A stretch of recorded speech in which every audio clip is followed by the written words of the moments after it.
خلیفہ کے ہم ہیں خلیفہ ہمارا، وہ دل ہے ہمارا آقا ہمارا، ہمارا ہمارا خلیفہ ہمارا، وہ دل ہے ہمارا آقا ہمارا، وہ دل ہے ہمارا آقا ہمارا۔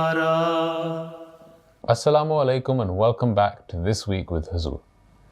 We are honored to present highlights from two mulaqats, one with Ansar members from Norway and the other with the Khuddam delegation from Sweden. We begin with Saturday's mulaqat, where Hadrat Khalifatul Masih Aidullah Ta'ala bin Nasr al-Aziz graciously met with members of Majlis Ansarullah from Norway.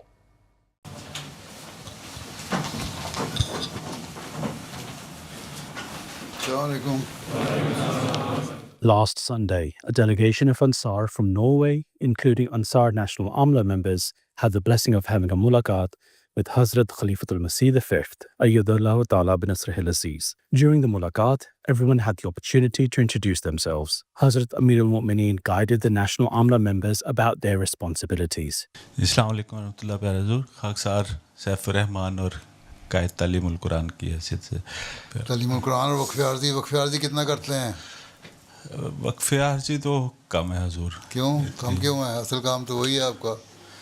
جی بس ساری عاملہ اور جو انصار آئے ہیں سب کو وقف عارضی کرائے نا۔ جی انشاءاللہ ٹھیک ہے، جی ہر ایک 2 ہفتے دے تو پتہ لگے نا۔ During the mulaqat, Hazrat Amir al-Mu'mineen also spoke to the Qaid Tarbiyat and emphasized the importance of namaz and the Holy Quran. اگر انصار ہی نماز پڑھنی شروع کر دیں نا تو بات ہو جائیں سینٹر مسجدیں بھی توجہ دلائیں ذرا اچھی طرح، اور قرآن شریف پڑھنے کی طرف توجہ دلائیں، نماز اور قرآن، ٹھیک ہے، باقی اخلاص آپ ہی بڑھتا جائے گا۔ Hazrat Khalifatul Masih also spoke to the Qaid Tabligh that they need to adapt new methods for Tabligh. Stall لگانے سے کچھ نہیں ہوتا، یہ پرانی ٹکسالی سے چھوڑیں، دیکھیں مزاج کس طرح ہے، کس طرح ہم تبلیغ بہتر کر سکتے ہیں، نیا طریقہ اختیار کریں جیسے تبلیغ کے میدان کھلیں۔ یہ نہیں ہے کہ جو ایک لائے عمل میں لکھا ہوا تھا آج سے 50 سال پہلے لکھ کے دے دیا کسی بزرگ نے، اسی پہ ہم نے چلنا ہے، وہ لکیر سے آگے ہٹنا نہیں۔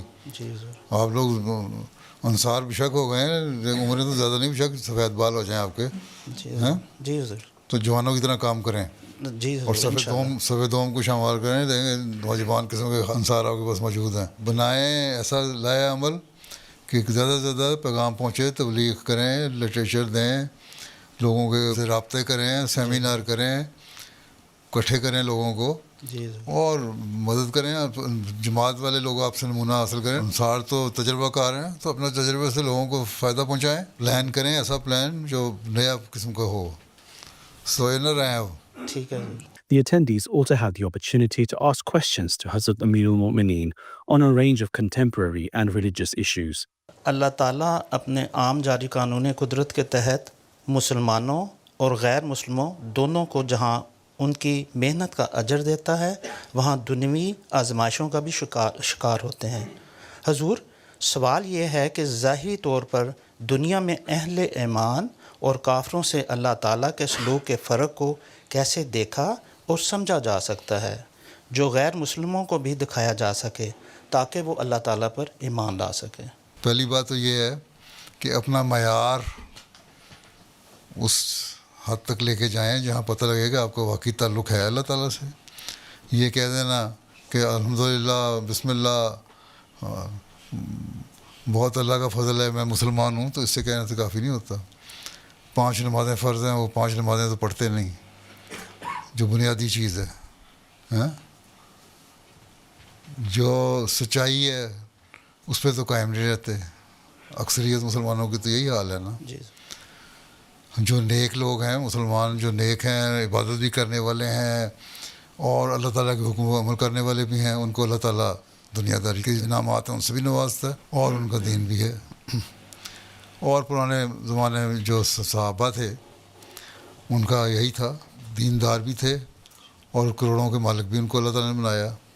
اسی لیے حضرت مسیح علیہ السلام نے فرمایا 2 لوگ ایسے تھے کہ جن کا محاورہ میں اس کو ذکر کیا کہ ہاتھ باکار دل بایار، کہ ہاتھ کام کر رہے ہیں اور دل اللہ تعالیٰ کی طرف لگا ہوا ہے۔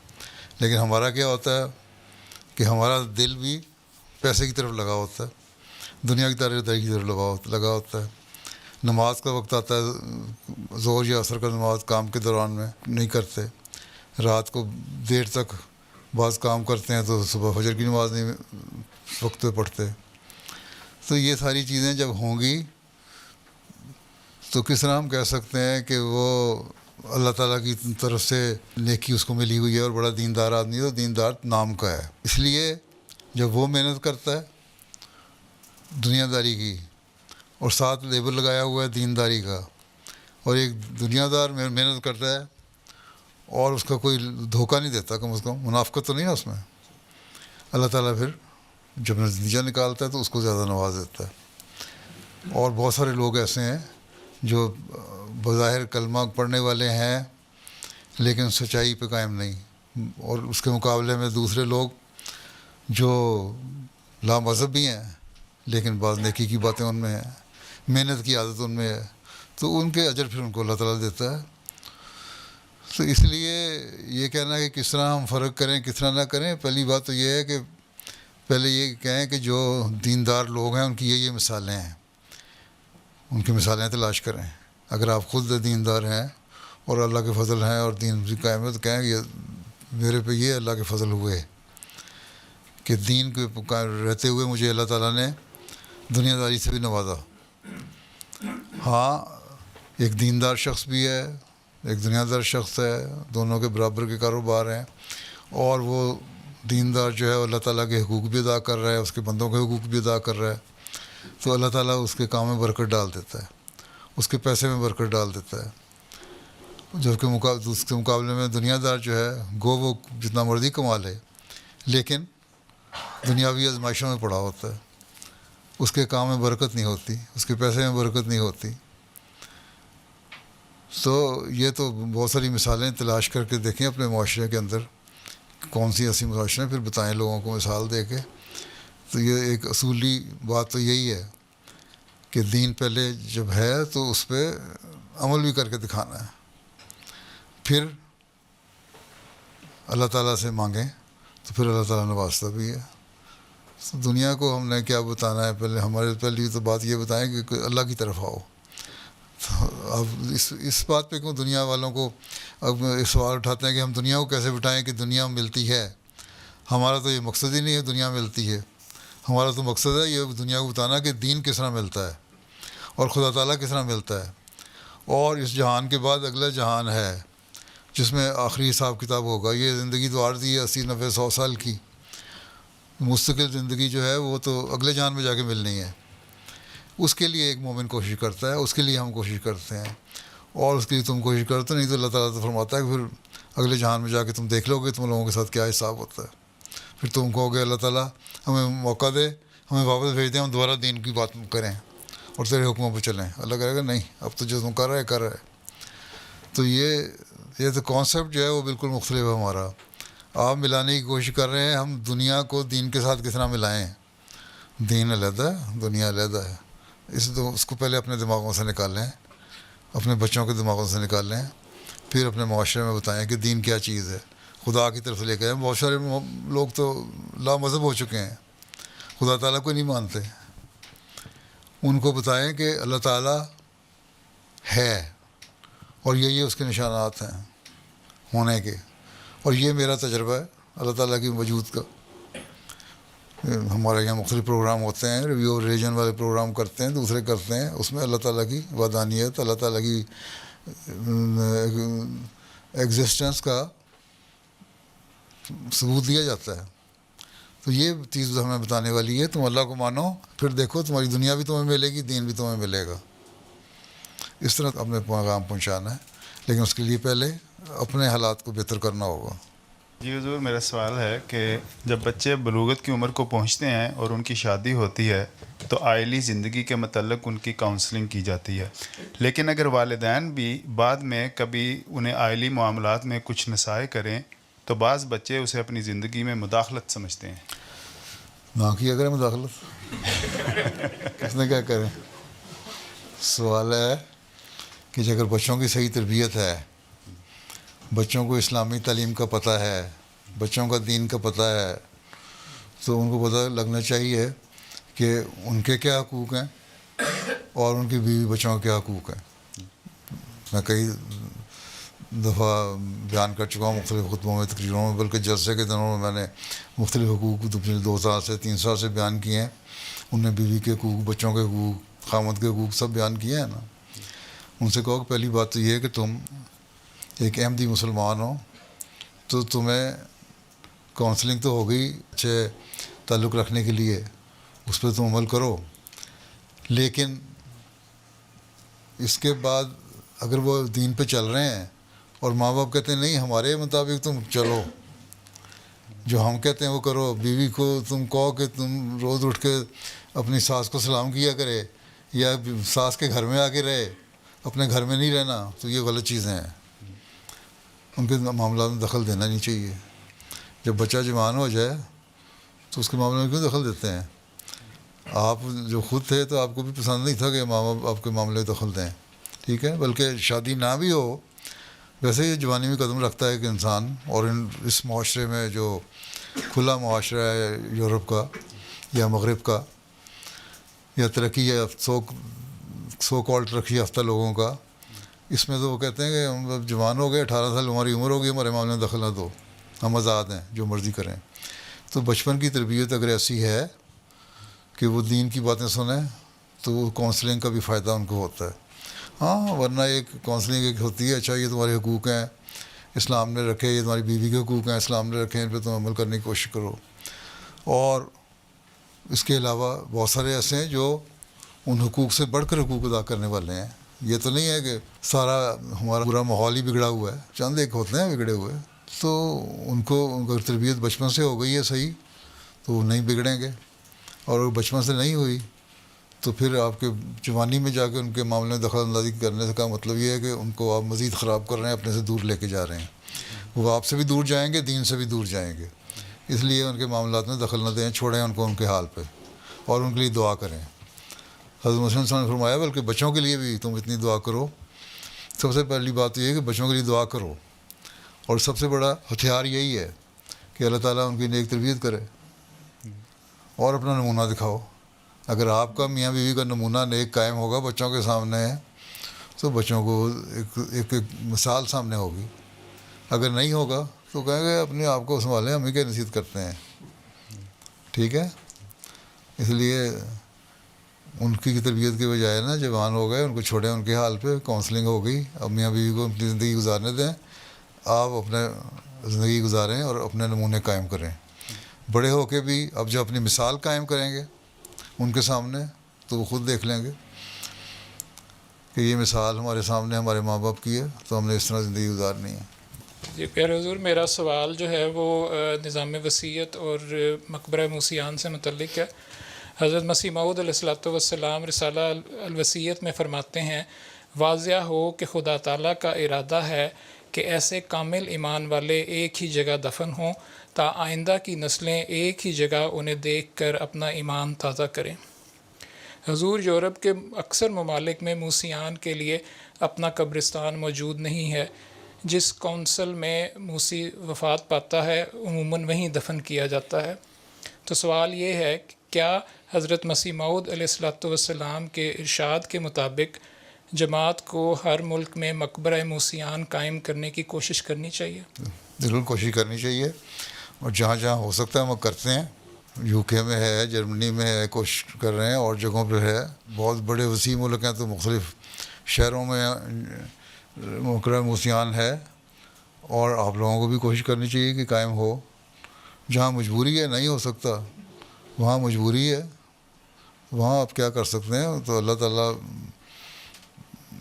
نیتوں کو جانتا ہے، تو اللہ تعالیٰ ان کے جو ان کے لوائقین یا دوسرے لوگ دوست احباب جو دعا کے لیے جائیں گے ان کی دعا کریں گے تو اللہ تعالیٰ ان کے درجات بلند آپ کی دعاؤں سے وہیں بھی کر سکتا ہے.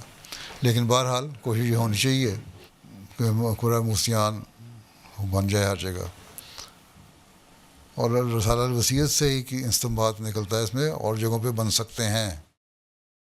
As the mulaqat concluded, the Ansar were blessed to have a photo with Hazrat Amir al-Mu'mineen and received a gift of pens. On Tuesday, 13 Khuddam from Sweden who had the opportunity to do Waqf Arzi in Islamabad, UK, were blessed to have a mulaqat with Hazrat Khalifatul Masih V. Alhamdulillah, today we had the opportunity to have a mulaqat with Huzur, and it was a very special moment because yesterday we didn't even know if we would have a mulaqat, and today when Huzur called us, we were expecting a very short mulaqat, but Alhamdulillah the mulaqat was over 30 minutes long, and everyone had a chance to ask questions, and Huzur took his time asking everybody who they are and what they do. A couple of days ago, we wanted to all line up outside the masjid since there was a wedding happening in the Masroor hall. So Huzur was actually leaving the Masroor hall. And so we thought that we'll line up and say salam to Huzur. So when Huzur was leaving, then Huzur saw us and he asked where we were from. So we explained that we were from Sweden and we were here for Waqf Arzi. And then Huzur took a few more steps and then he stopped and looked back at one of us. And then he called out my name. He said, Niazi. And he said to come closer. So that happened to be me in that case, and I went forward. And Huzur said that the letter I sent recently about a PhD position that I should accept it. What's special about this is that this was a short-time offer that I had gotten after my degree, and I wasn't exactly sure if I was supposed to accept this or not.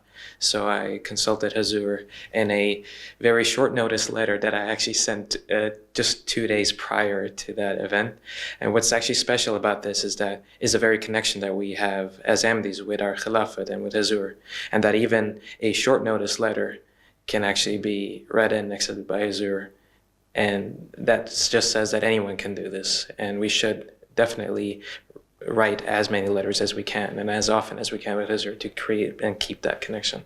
اور آج کی جو بہت ہی خاص بات مجھے لگی ہے وہ حضور کی یادداشت کہ حضور کو اتنے لیٹرز آتے ہیں، ہزاروں لیٹرز آتے ہیں، اور حضور کو وہ اسمال ڈیٹیلز ان لیٹرز کے اندر یاد تھی.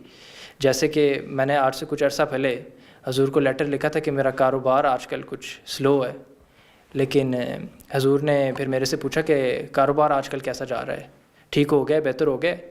تو وہ پھر میں نے حضور کو اس کے بارے میں بتایا. اور اس کے علاوہ جو ڈیٹیلز میں حضور کو اپنے لیٹرز میں لکھا کرتا تھا کہ کس چیز کا کاروبار میں کرتا ہوں، وہ بھی حضور کو یاد تھا.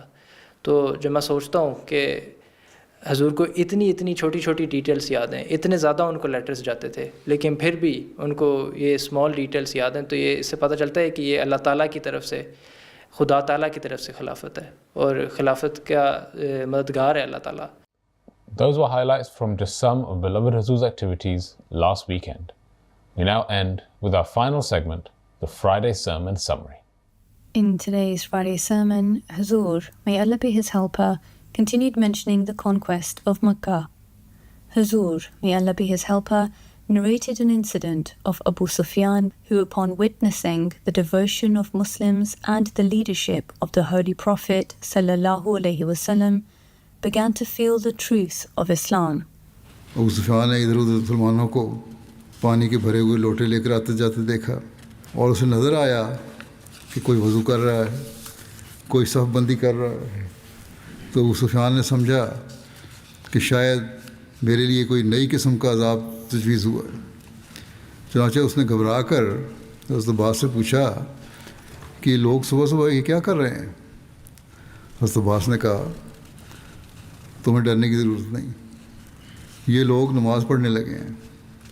اس کے بعد ابو سفیان نے دیکھا کہ ہزار مسلمان رسول اللہ صلی اللہ علیہ وسلم پیچھے کھڑے ہو گئے، اور جب آپ رکوع کرتے تو سب کے سب رکوع کرتے ہیں، اور جب آپ سجدہ کرتے ہیں تو سب کے سب سجدہ کرتے ہیں. حضرت عباس چونکہ پہرے پر ہونے کی وجہ سے نماز میں شامل نہیں ہوئے تھے. ابو سفیان نے ان سے پوچھا کہ اب یہ کیا کر رہے ہیں؟ میں دیکھتا ہوں کہ جو کچھ محمد رسول اللہ صلی اللہ علیہ وسلم کرتے ہیں وہی یہ لوگ کرنے لگ جاتے ہیں. عباس نے کہا تم کن خیالات میں پڑے ہوئے ہو؟ یہ تو نماز ادا ہو رہی ہے، لیکن محمد رسول اللہ صلی اللہ علیہ وسلم اگر ان کو حکم دیں کہ کھانا پینا چھوڑ دو تو یہ لوگ کھانا اور پینا بھی چھوڑ دیں، ابو سفیان نے کہا میں نے کسریٰ کا دربار بھی دیکھا ہے اور کیسر کا دربار بھی دیکھا ہے، لیکن ان کی قوموں کو ان کا اتنا فدائی نہیں دیکھا جتنا محمد رسول اللہ صلی اللہ علیہ وسلم کی جماعت اس کی فدائی ہے۔ پھر عباس نے کہا کہ یہ نہیں ہو سکتا کہ تم محمد رسول اللہ صلی اللہ علیہ وسلم سے آج یہ درخواست کرو کہ آپ اپنی قوم سے عفو کا معاملہ کریں۔ جب نماز ختم ہو چکی تو حضرت عباس ابو سفیان کو لے کر محمد رسول اللہ صلی اللہ علیہ وسلم کے خدمت میں حاضر ہوئے۔ آپ صلی اللہ علیہ وسلم نے فرمایا ابو سفیان کیا ابھی وقت نہیں آیا کہ تجھ پر یہ حقیقت روشن ہو جائے کہ اللہ کے سوا کوئی معبود نہیں؟ ابو سفیان نے کہا میرے ماں باپ آپ پر قربان ہوں، آپ نہایت ہی حلیم، نہایت ہی شریف اور نہایت ہی صلہ رحمی کرنے والے انسان ہیں۔ میں اب یہ بات سمجھ چکا ہوں کہ اگر خدا کے سوا کوئی اور معبود ہوتا کچھ تو ہماری مدد کرتا۔ اس کے بعد رسول اللہ صلی اللہ علیہ وسلم نے فرمایا اے ابو سفیان کیا ابھی وقت نہیں آیا کہ تم سمجھ لو کہ میں اللہ کا رسول ہوں؟ ابو سفیان نے کہا، پھر اس نے یہی کہا کہ میرے ماں باپ آپ پر قربان ہوں، اس بارے میں ابھی میرے دل میں کچھ شبہات ہیں۔ مگر ابو سفیان کے تردد کے باوجود اس کے دونوں ساتھی جو اس کے ساتھ ہی مکے سے باہر مسلمانوں کے لشکری خبر لینے آئے تھے اور جن میں سے ایک حکیم بن حزام تھے، وہ مسلمان ہو گئے۔ اس کے بعد ابو سفیان بھی اسلام لے آیا، مگر اس کا دل غالباً فتح مکہ کے بعد پوری طرح کھلا۔